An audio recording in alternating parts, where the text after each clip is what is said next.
भारतात उद्योग म्हटलं की एक नाव हमखास समोर येतं. टाटा. हो, अगदी. पण या ब्रँडच्या मागे नक्की गोष्ट काय आहे? आज आपल्याकडे गिरीश कुबेर यांचं द टाटा लेगसी हे पुस्तक आहे. म्हणजे त्याच्या सविस्तर नोट्स आहेत आणि यातून फक्त एका कुटुंबाची नाही तर एका राष्ट्राच्या औद्योगिक जडणघडणीची गोष्ट समोर येते. बरोबर. आणि या नोट्समधून 3 मुख्य धागे एकदम स्पष्ट दिसतायत. कोणते? पहिला म्हणजे उद्योग हे केवळ नफा कमवण्याचं साधन नाही, ते राष्ट्र उभारणीचं एक प्रभावी माध्यम असू शकतं. बरोबर. दुसरा म्हणजे दूरदृष्टीचा विचार, जो एका पिढीपुरता मर्यादित नसतो. आणि तिसरा, जो मला खरं तर सर्वात आकर्षक वाटतो, तो म्हणजे नैतिकतेला एक स्पर्धात्मक फायदा म्हणून कसं वापरायचं. हा शेवटचा मुद्दा खरंच खूप खूप महत्वाचा आहे. चला तर मग या प्रवासाच्या सुरुवातीपासून सुरुवात करूया. जमशेदजी टाटा. म्हणजे त्या काळात अनेक श्रीमंत व्यापारी होते की नाही? मग जमशेदजींमध्ये असं काय वेगळं होतं की त्यांची दृष्टी इतरांपेक्षा वेगळी ठरली? ह्याचं उत्तर त्यांच्या मूळ विचारात आहे. या नोट्समधून एक गोष्ट अगदी स्पष्ट होते की जमशेदजींसाठी व्यवसाय हा भारताच्या स्वावलंबनाचा आणि प्रतिष्ठेचा मार्ग होता. अच्छा. त्यांना वसाहतवादी राजवटीत भारतीयांना दुय्यम लेखलं जाणं ते मान्य नव्हतं. त्यांनी ठरवलं की जर भारताला जगात मान मिळवायचा असेल तर त्याला औद्योगिकदृष्ट्या सक्षम व्हावं लागेल. आणि त्यासाठी त्यांनी सुरुवात केली कापड उद्योगात. हो, पण तिथेही त्यांनी एक वेगळा पायंडा पाडला. तो कोणता? कारण कापड गिरण्या तर तेव्हाही होत्याच. फरक होता दृष्टिकोनात. म्हणजे बघा, जिथे इतर गिरणी मालक कामगारांकडून जास्तीत जास्त काम करून घेण्यावर लक्ष देत होते, तिथे जमशेदजींनी पहिल्यापासूनच कामगारांच्या कल्याणाचा विचार केला. म्हणजे चांगल्या सुविधा, स्वच्छ वातावरण. अगदी. आणि गुणवत्तेवर भर दिला. यालाच आपण टाटा संस्कृतीचा पाया म्हणू शकतो. हे केवळ दानशूरपणा नव्हता. नाही? तर हा एक विचार होता की आनंदी आणि सुरक्षित कामगारच उत्तम दर्जाचं उत्पादन देऊ शकतो. हाच विचार पुढे जाऊन त्यांच्या प्रत्येक उद्योगात दिसला. ही दूरदृष्टी तर अविश्वसनीय आहे. पण ती प्रत्यक्षात कशी उतरवली? कारण विचार करणं एक गोष्ट आहे आणि जमिनीवर प्रचंड मोठे प्रकल्प उभे करणं, विशेषतः पारतंत्र्याच्या काळात. हो, ही तर पूर्णपणे वेगळी गोष्ट आहे. नोट्समध्ये 2 मोठ्या धाडसी प्रकल्पांचा उल्लेख आहे, बरोबर? हो, आणि हे 2 प्रकल्प त्यांच्या दूरदृष्टीचे उत्तम नमुने आहेत. एक पोलाद आणि दुसरे जलविद्युत. पोलाद प्रकल्प. पोलाद प्रकल्पाची कल्पनाच त्या काळात अनेकांना हास्यास्पद वाटली होती. एका ब्रिटिश अधिकाऱ्याने तर असं म्हटलं होतं की भारतात जर पोलाद तयार झालं तर ते मी स्वतः खाईन. इतका अविश्वास होता? हो, त्यांना वाटत होतं की भारतीयांकडे ना तंत्रज्ञान आहे, ना भांडवल, ना इच्छाशक्ती. मग या सगळ्या विरोधावर मात करून त्यांनी हे कसं साध्य केलं? कारण हा फक्त एक कारखाना नव्हता, हे तर थेट ब्रिटिश सत्तेला दिलेलं आव्हान होतं. प्रचंड इच्छाशक्तीच्या जोरावर जमशेदजी आणि त्यांचे उत्तराधिकारी, विशेषतः दोराबजी टाटा, यांनी हार नाही मानली. त्यांनी अमेरिकेतून आणि युरोपातून तज्ज्ञ आणले, भारतात योग्य जागा शोधण्यासाठी वर्षानुवर्ष सर्वेक्षण केलं. आणि भांडवल? आणि सर्वात महत्त्वाचं म्हणजे या प्रकल्पासाठी भांडवल भारतीयांकडूनच उभं केलं. जेव्हा त्यांनी शेअर विक्रीसाठी काढले तेव्हा काही आठवड्यांतच हजारो सामान्य भारतीयांनी पैसे गुंतवले. खरंच? हो, हा प्रकल्प म्हणजे भारताच्या औद्योगिक क्षमतेवरचा एक सामूहिक विश्वास होता. टाटा स्टीलने भारताला औद्योगिक सार्वभौमत्व दिलं असं म्हणायला हरकत नाही. आणि जलविद्युत प्रकल्पाचं काय? तोही असाच एक धाडसी विचार होता का? तो तर भविष्याचा वेध घेणारा विचार होता. इथे त्यांची सिस्टीम थिंकिंग दिसते. म्हणजे? ते केवळ एक धरण किंवा एक पॉवर प्लांट बांधण्याचा विचार करत नव्हते. ते विचार करत होते की मुंबईसारख्या शहराला भविष्यात एक मोठं औद्योगिक केंद्र बनायचं असेल तर त्याला अखंड आणि स्वस्थ ऊर्जेची गरज लागेल. जी गरज त्यांनी तेव्हाच ओळखली. अगदी. जेव्हा अनेकांसाठी वीज ही एक चैनीची वस्तू होती, त्यांनी फक्त एक कंपनी नाही तर एका शहराच्या आणि पर्यायाने देशाच्या विकासासाठी आवश्यक असलेली परिसंस्था, एक इकोसिस्टम उभी केली. मला एक गोष्ट वाचून आश्चर्य वाटलं. जमशेदजींनी हे सगळं सुरू केलं खरं, पण पोलाद प्रकल्पासारखं त्यांचं मोठं स्वप्न त्यांच्या निधनानंतर पूर्ण झालं. मग ही दूरदृष्टी एका व्यक्तीच्या पलीकडे संस्थेत कशी टिकून राहिली? हाच टाटा समूहाच्या यशाचा गाभा आहे. जमशेदजींनी केवळ कंपन्या नाही तर एक मूल्य प्रणाली आणि एक संस्थात्मक रचना तयार केली. त्यांच्या मृत्यूनंतर त्यांच्या मुलांनी, दोराबजी आणि रतनजी टाटा, यांनी ती स्वप्न पूर्ण करणं हे आपलं कर्तव्य मानलं. यातून हेच सिद्ध झालं की दूरदृष्टी जेव्हा संस्थेच्या डीएनएमध्ये उतरते तेव्हा ती व्यक्तीवर अवलंबून राहत नाही. नेतृत्व बदललं तरी मूळ ध्येय कायम राहतं. बरोबर. आणि हेच त्यांच्या सातत्याचं रहस्य आहे. उद्योगासोबतच टाटांच्या समाजकारणाचाही एक मोठा वारसा आहे. नोट्समध्ये त्याला धोरणात्मक परोपकार असं म्हटलं आहे. याला धोरणात्मक का म्हटलं आहे? म्हणजे फक्त पैसे देण्यापेक्षा हे वेगळं कसं होतं? खूप छान प्रश्न आहे. धोरणात्मक या शब्दाचा अर्थ आहे की त्यांनी केवळ तात्कालिक समस्यांवर मलमपट्टी केली नाही, त्यांनी समस्यांच्या मुळाशी जाऊन भविष्यासाठी क्षमता निर्माण करण्यावर भर दिला.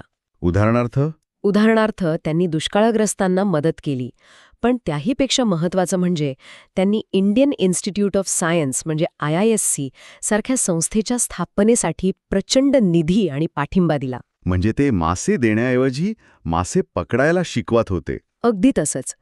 त्यांना कळलं होतं की भारताला केवळ औद्योगिक स्वातंत्र्य नाही, तर बौद्धिक स्वातंत्र्यही हवं आहे. बरोबर. जर देशात जागतिक दर्जाचे शास्त्रज्ञ, अभियंते आणि संशोधक तयार झाले, तरच देश खऱ्या अर्थाने प्रगती करू शकेल.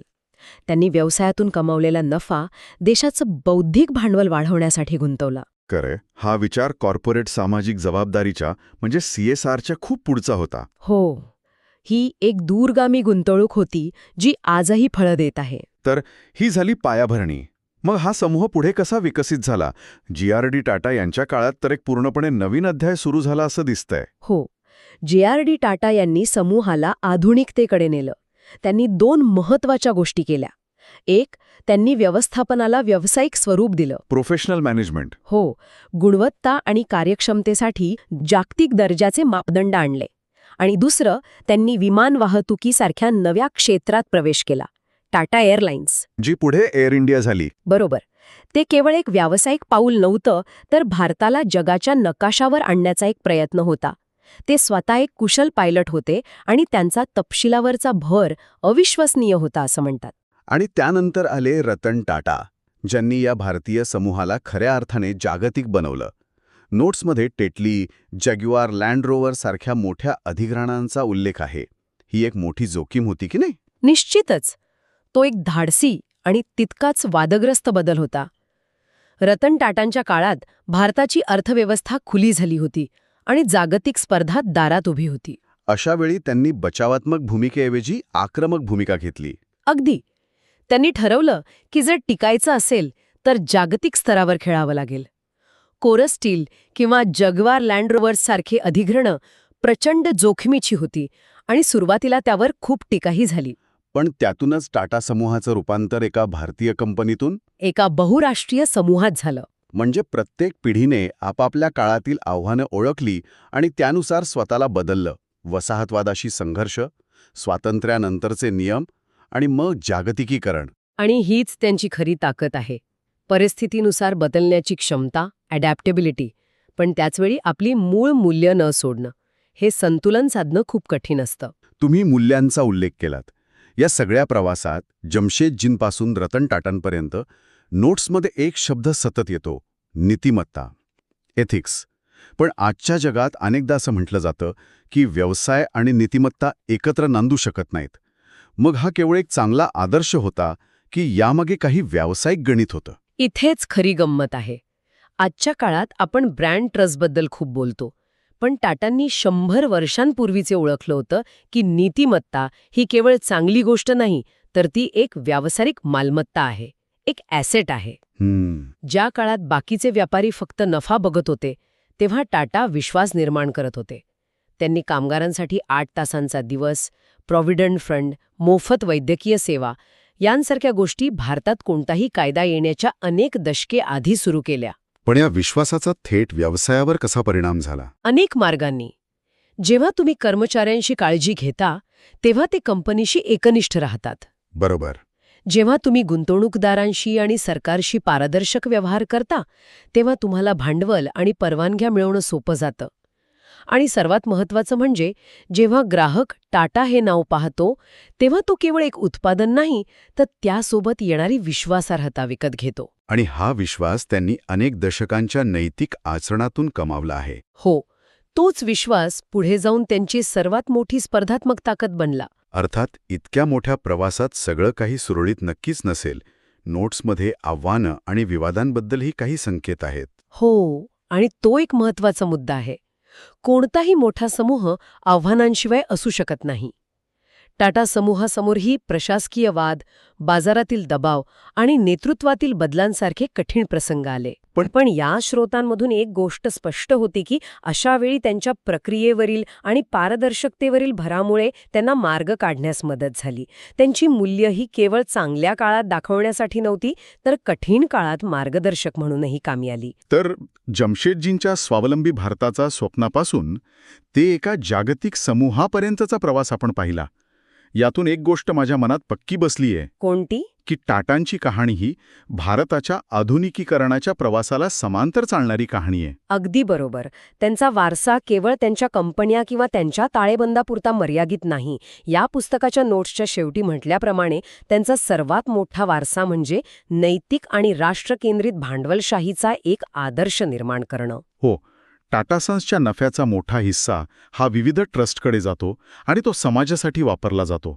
हे मॉडेल जगात अद्वितीय आहे, नाही का? हो, अगदी. यातून हे दिसतं की व्यवसाय हा सामाजिक प्रगतीसाठी एक शक्तिशाली साधन कसा असू शकतो. आणि यातूनच आपल्याला एक विचार करायला मिळतो आजच्या वेगवान आणि अनेकदा केवळ तिमाही नफ्यावर चालणाऱ्या स्टार्टअप्स आणि कॉर्पोरेशन्सच्या जगात अल्पकालीन फायद्यांपेक्षा दूरदृष्टीने राष्ट्र उभारणीला आणि नैतिकतेला प्राधान्य देणारा मॉडेल इतक्या मोठ्या प्रमाणावर अजूनही तयार करून टिकवून ठेवणं शक्य आहे का?